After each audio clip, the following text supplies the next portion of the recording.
Hi, welcome back to the lockdown on pushthebutton.ie. Really excited about catching up with today's guest, actor, now filmmaker. It's Killian O'Sullivan.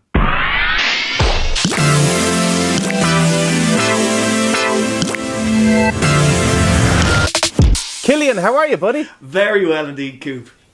Oh, I miss your face. Look, this is as close as we're probably going to get for the next while anyway. I know. So come here, let's get everybody up to speed with what you've been doing. So for anybody who doesn't know Killian, he first became famous for getting shot in a soap opera called Fair City, and since then he's been riding on the coattails of that. Basically, what else have you been up to? Better to have been a has-been than a never-been, Steve. God, okay, if we can condense this really quickly. So at about 13 I started in Fair City, and I was there for about 9 or 10 years. Left the show in around 2006, and then I moved behind the camera at that point. So that's why people are like, the gas thing about being on camera for a while and then working in an industry, the other side of the camera, is that people think because they can't see you that you've fallen off the face of the earth and that you're just sitting around doing nothing. But I've been far busier the other side of the camera than I ever was as an actor, which is good. It is good. So you've got your own production company. So what exactly kind of projects do you work on? Well, we started about 15 years ago making music videos, and that was just the crack, basically. That was born out of one friend wanted a music video once, and I was like, I can do that. I'd never done anything like that before.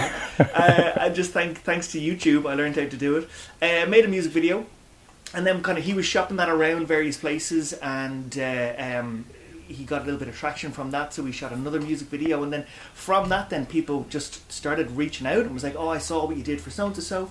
Then about 11 years ago I signed, I did my first project for like a big client. I did a project for Tesco, and I remember just thinking, oh, okay, this is pretty cool.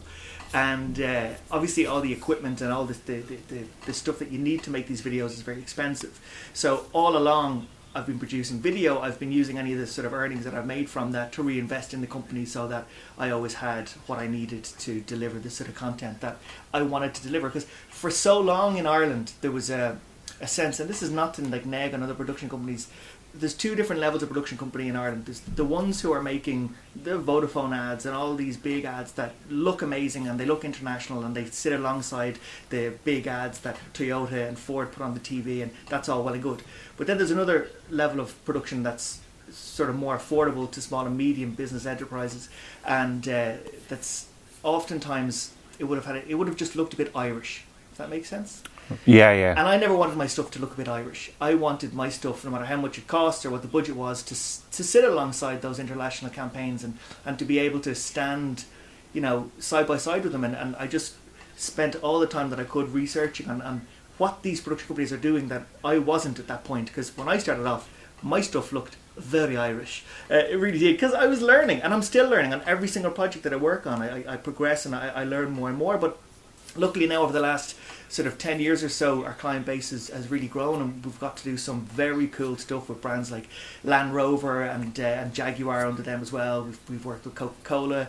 It's kind of mad. I had a really surreal moment where I was editing a video for Coca-Cola, and I was they send you the full logo package when you're working with them, and it's like a 25-page document on how the stuff should look to keep in with their guidelines.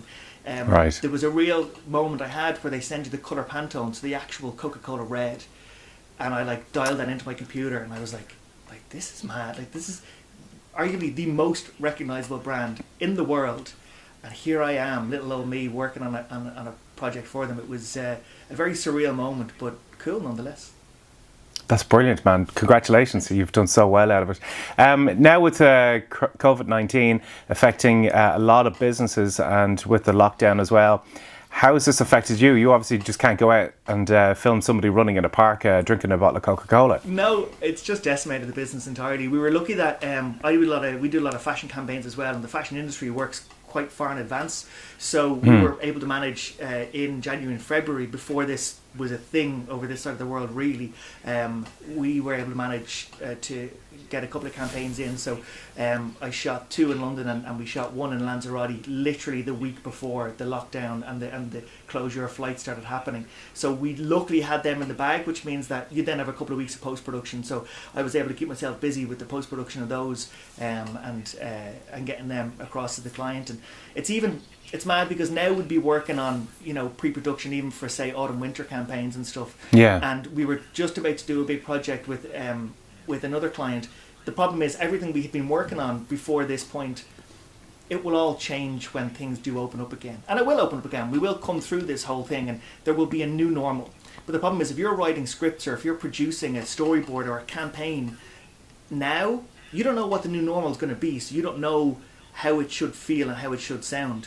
So a lot of the projects are kind of just on hold because we don't know if what we're saying is hitting the mark or if it's really missing the mark. So I think for a lot of my work anyway, for the next while, it's kind of much just stopped. We are offering, for some of our other clients, we're offering streaming solutions where they can do stuff like you're doing, Coop, doing these live shows on Facebook and on YouTube.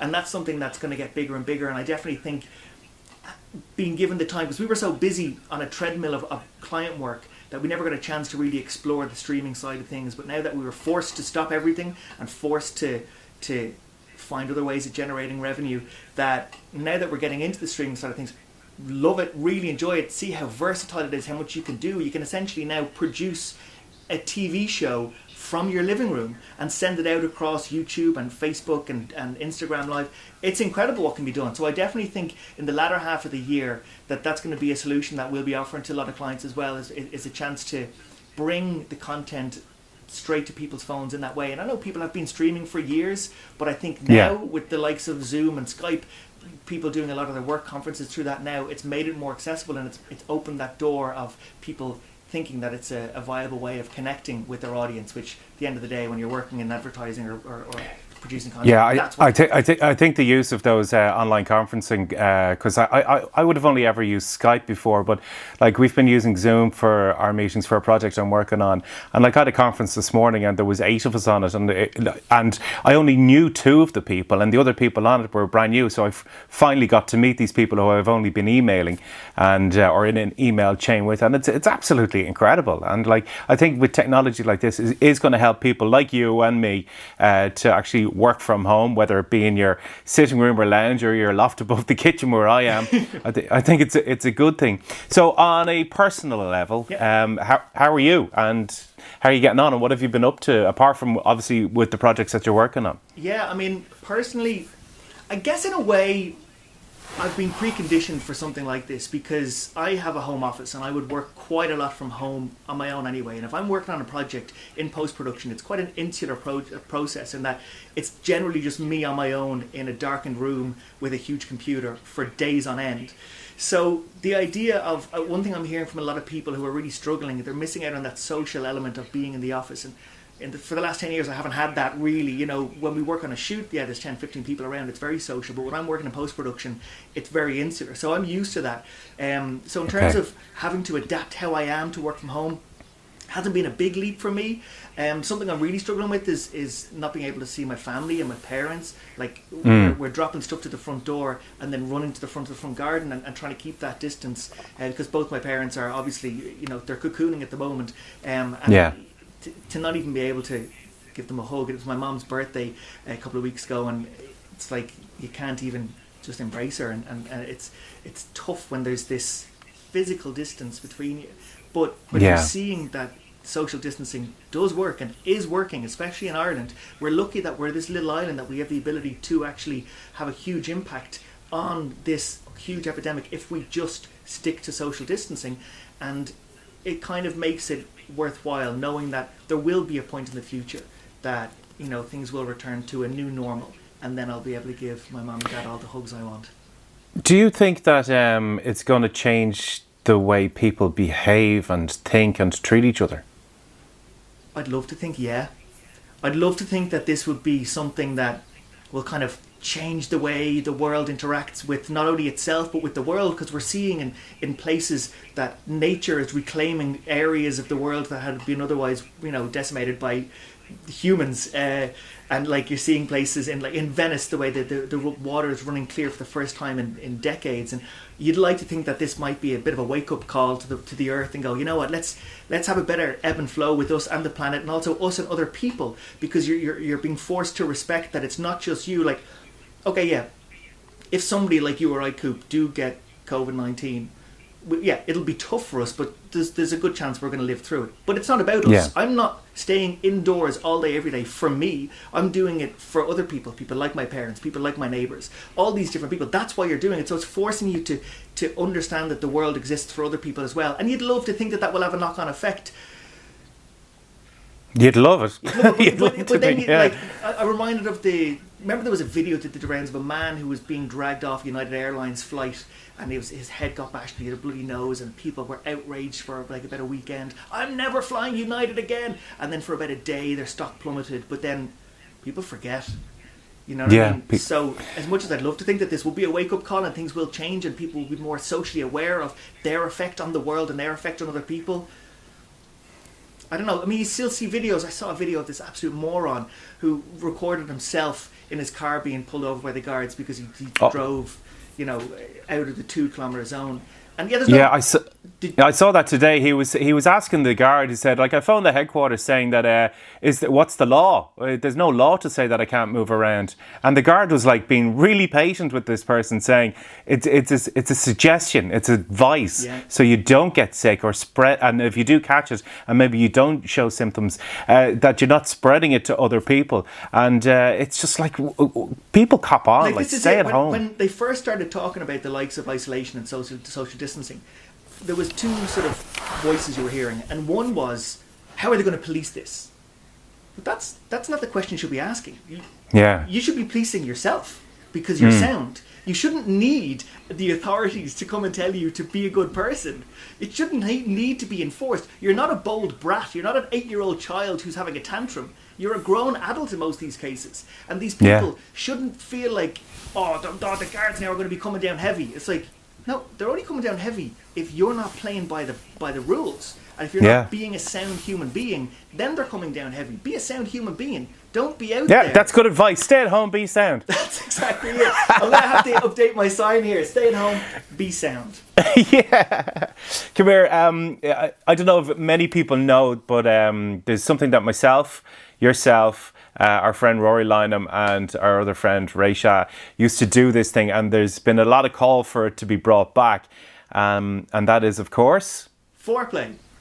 Yes, as in foreplay DJs, not foreplay. It's not the 4 of us who just get together and have some foreplay.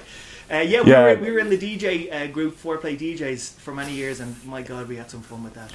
It was reckless at times. Like I know that, like, let's not name any hotels, but there's many that we're now banned from, and not from our own fault. Yeah, don't put me in the same. I was always very well behaved on tour, always. But I've been tarnished with the same brush as you lot.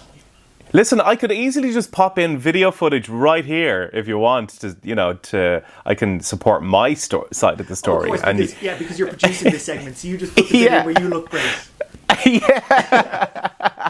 Well, listen, Killian, thanks so much for coming on. Thanks for having me on, Coop. Not at all. You're an absolute legend, and I look forward to getting an actual physical hug when it's all over. Can't wait. I really enjoyed catching up with Killian. Make sure you check out his channels. All the links are down below. Thanks for hitting subscribe. Stay safe, stay at home, and we'll see you next time.